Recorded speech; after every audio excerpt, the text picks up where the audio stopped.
All right, how is everyone doing? I am Rich CELENZA. Thanks for tuning into the Rich CELENZA Show. WTF are you talking about? So what I want to call this podcast is, what did you train your brain to be? I know that sounds kind of wacky, but I do all these weird things where I'm constantly studying my behavior and studying my past along with kind of what I'm doing now, along with what really a lot of other people are doing and how I kind of perceive them. That goes for online and then personally, and that goes for family members, friends, colleagues, and everyone else. And I've just been really trying to analyze a lot of things, and I talk a lot of times about, us being programmed when we're younger. And I mean, I get we're all programmed differently depending on what family we're born into, what environment we're born into. I get it.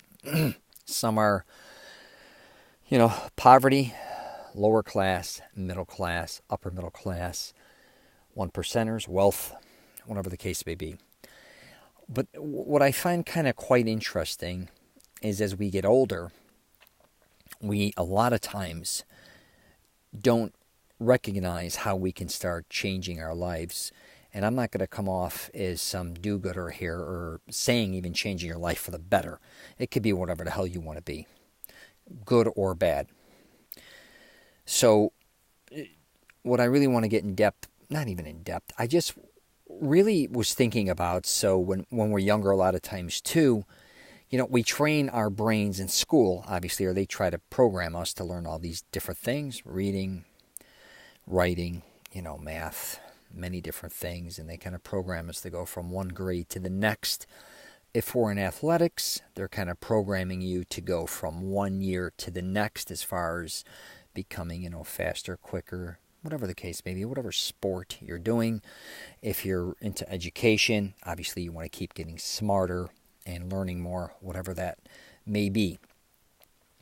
But I think a lot of times after school ends, maybe even your athletic type thing ends, or whatever your competitive, if you're into education, you may be competing or just whatever the case may be. After a certain amount of time, I think a lot of us, we basically stop training our brain to keep kind of progressing.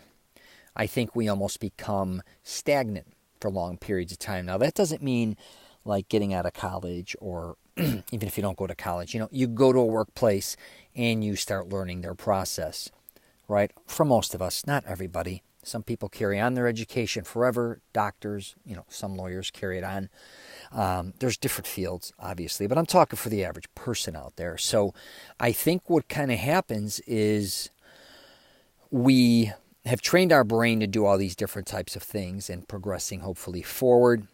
And then we hit a time in our life, and it can happen at any time. It could happen in your late teens, it could happen in your 20s, 30s, whatever the case may be. You kind of stop. I don't want to say stop learning. We're always learning. But you kind of stop doing things that you may have always wanted to learn. Or there were things that you were interested in where you kind of just neglect. Or you've kind of lost interest in because you may not know how to go about educating yourself to get to these other places. And I've been there. That's why I'm kind of talking about this. So if you know anything about me, I was in the nightclub business with my father and blah, blah, blah. And then I wanted to go into the film industry. And I was in my late 20s, and everybody thought I was crazy because all of a sudden, something I always wanted to do was make films. I just never knew how to do it. Or actually, I wanted to be an independent filmmaker more than anything, write, produce, and direct my own films. I just didn't know how to do it. And my brain was really programmed, I think, to just collect money and live a nightclub type environment. Even when I got married, which I was exhausted from the bars and nightclubs and collecting money or being in that environment, I had a problem reprogramming my brain, because even what I made my first movie about was the underground world of gambling in Chicago called Sore Losers. I wrote it about, slightly like about my lifestyle, because you're going to write about what you know.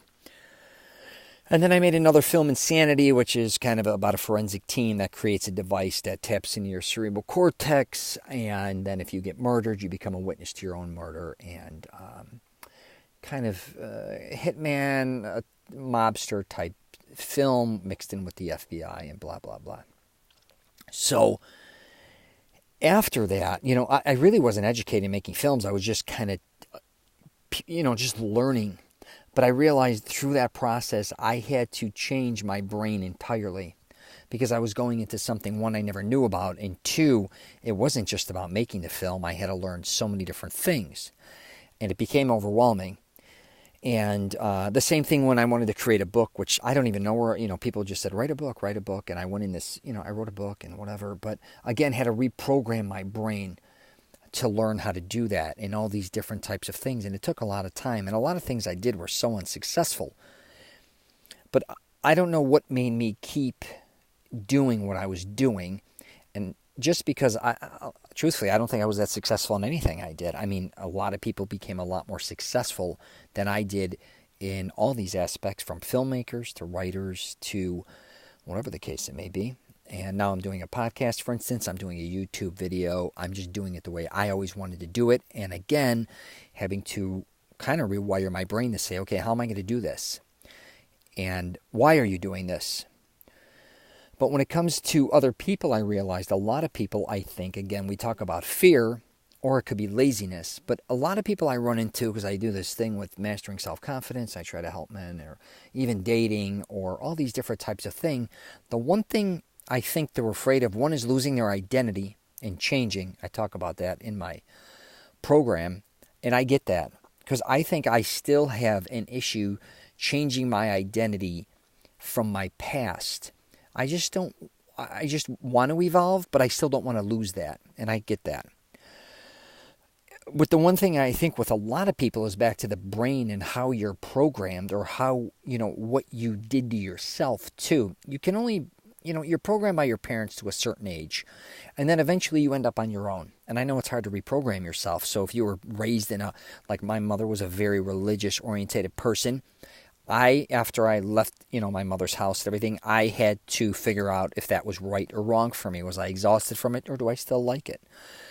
Same with even leaving the nightclub, bar, business, and all that. Was like, I was exhausted from that, so that was different. But I still, what if I want to make changes, how do I make them? And how I'm going to do that is just first acknowledging that it's time that I have to start changing my actions, my self-awareness, and really start figuring out what I want. I don't think most people figure out what they want, and I still have problems like this because I'm kind of a flip-flopper. I always want to challenge, but I'm kind of always starting over with something new. I need that. I can't stick to one thing. And that can make me successful, and then can definitely make me not that successful, because I've seen people who've been stuck in the same business for 20, 30 years that have eventually became extremely successful because that's what they mastered. I'm kind of the guy who's flip-flopping all over the place. And good or bad, I have to deal with that situation.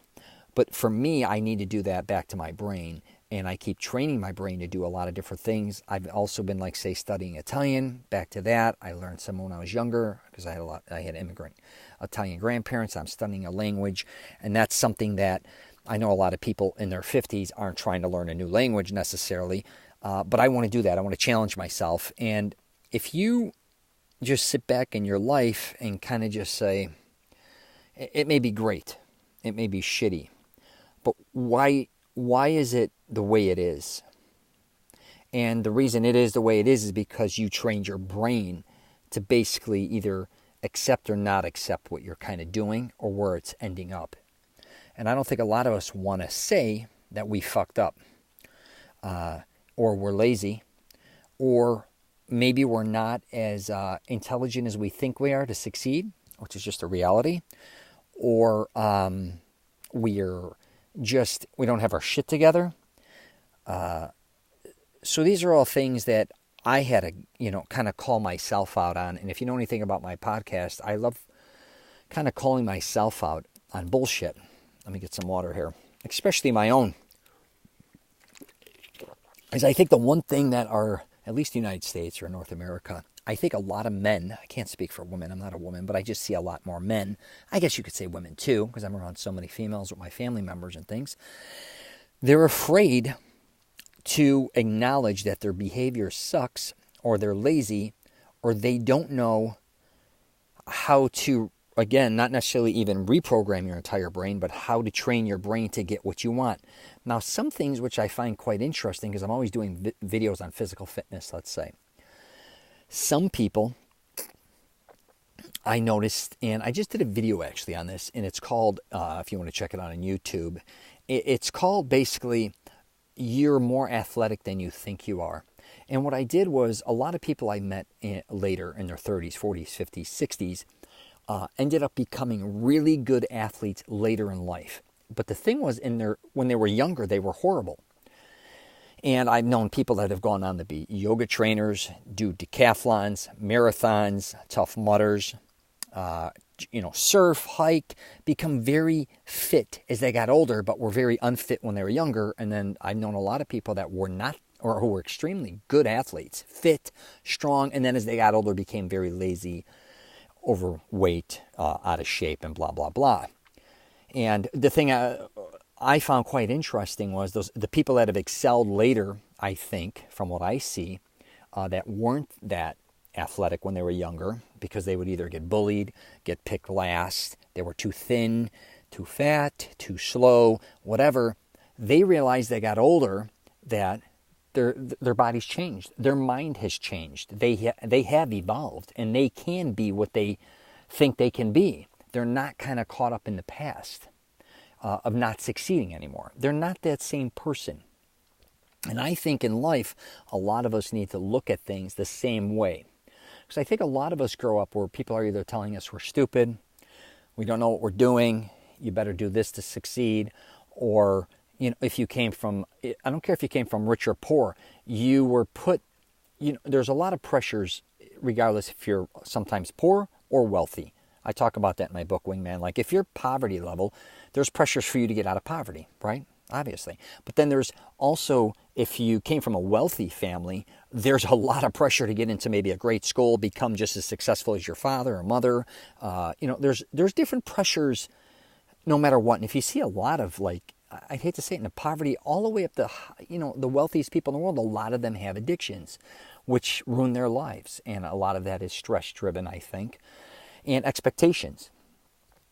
But the same way I was saying before about you looking, a lot of us look at our past and say, wow, I couldn't succeed then. And, why would I be able to not, what would make me think I could succeed later? And the truth is, you can succeed whenever you really want to, I think. That doesn't mean you're going to succeed at everything you go after. Most likely you're going to fail at everything you go after and learn from it and hopefully succeed. But the truth is, you're most likely going to keep failing. You just have to acknowledge that. Not always, but most of the time you learn by a lot of failures, or you're trying something new. So you have to learn and, keep picking yourself up. But back to, we are not the same person from like year to year. And I don't think people even realize that, how much information you gather, how much you're learning. But you may use that or you may not use that to your advantage. You may actually use that to destroy yourself, or you may use that to become more successful. I think we've all seen that a lot of people we know, some just seem to, be, just learning or adapting and evolving, especially with the way things are now. I think with technology and the way things are moving so quickly, and as you could tell with especially technology, you can maybe see it through your parents or your grandparents that, they're having a lot of problems with certain things. They love actually technology when their parents or grandkids or whatever, or parents, their children or grandchildren, whoever, help them do certain things. That's great. But then when they're kind of independent, they get a little paralyzed. I called it. They get scared. A lot of them complain that they don't like the way things are now. They liked it in the past and blah, blah, blah. But in your case, or whoever's listening to this, you got to learn to adapt, evolve, pivot constantly.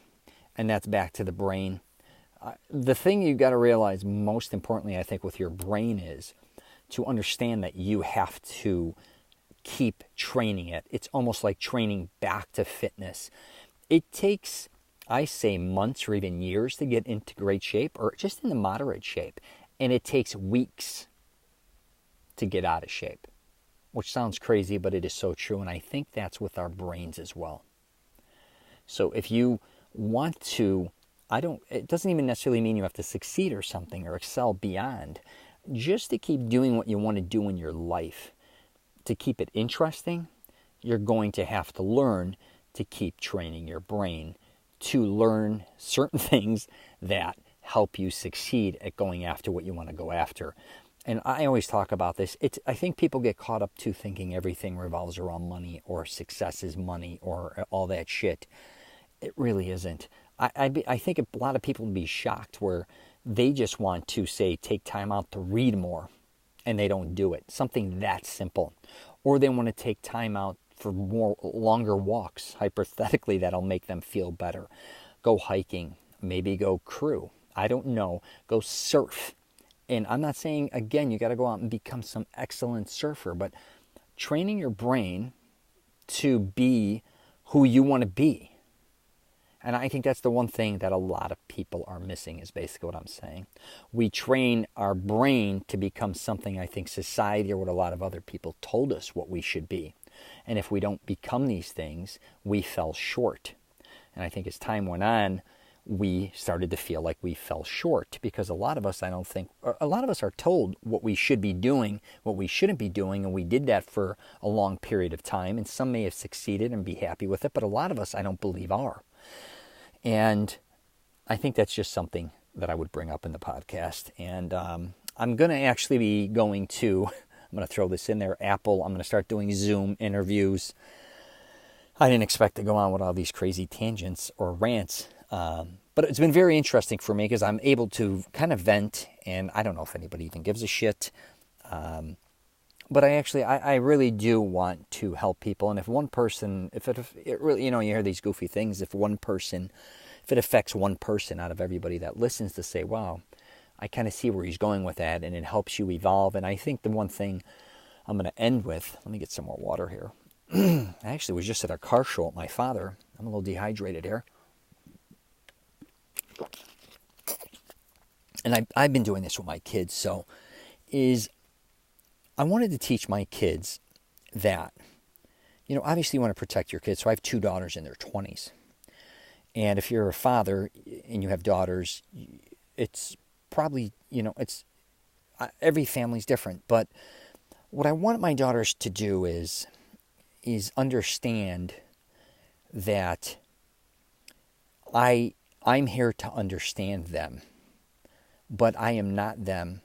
I've tried my best as a father when they were younger to do the best job I can. I think their mother did an incredible job with my daughters, especially for what they go through. One had a liver transplant.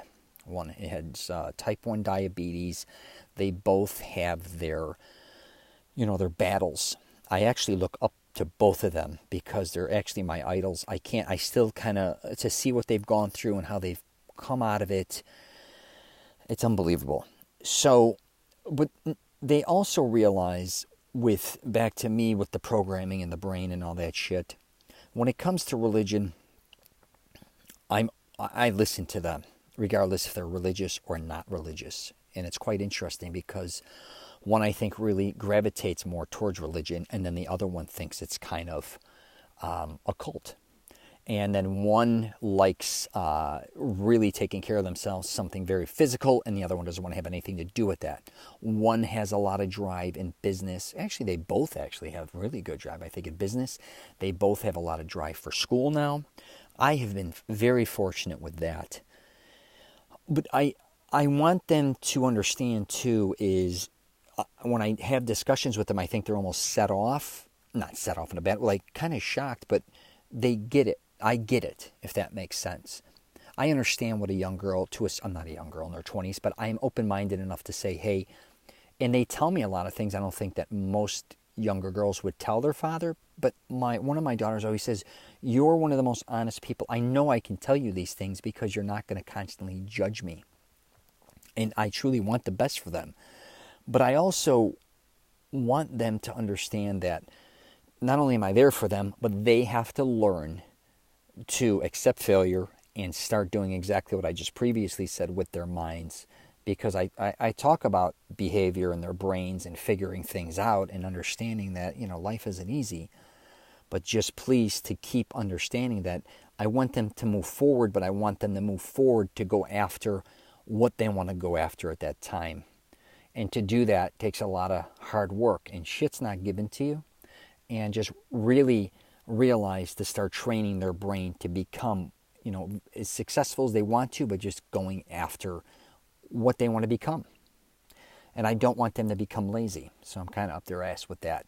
I don't want to give them a pass a lot of times either, I call it, where they're, if they got to take, one of my daughters even just got a job promotion for management and all that, like to do full-time school, do that. Yeah, do it. Try it out. Work around it, but you need to keep pushing yourself. And I think if you're a parent, I think we've almost gotten to the point, a lot of us, like, let's not push our kids too hard. I say, fuck it, push it harder. Keep pushing them. They will know when to back up, so will you, but keep pushing them. Let them see how far, they can go. Because I used to talk about that with working out too. Most people never truly find how strong they are, because when they start to hit the pain zone, they kind of quit. And you got to realize the pain zone is when it really starts to kick in, and that's where your growth comes in, and you start to build the strength because you have to push yourself. And I wanted to do that with my daughter, so that was just something else I was just thinking about as far as the brain goes again. And if you're a parent, I know a lot of times we want to judge our kids and we want to tell them what's right and what's wrong, and that's good, but you have to realize too, they have their own agenda. So help them with that agenda. Now, if it's bad, that's another thing. I'm trying to say, hopefully in a positive way, help them become what they really want to become, but do not pamper them or treat them like a bitch. I don't even know why I ended with that, but that's just my theory on that. But anyways, I'm going to wrap it up there. If you get a chance, you might want to check out my YouTube channel. I've been doing a lot of traveling lately. I was just in Hawaii, California, where else? I'm going to New York, Jersey, back to California next week. I'll be shooting some videos. I'll be doing a lot of different gyms I go to, different coffee houses, car shows, and things like that.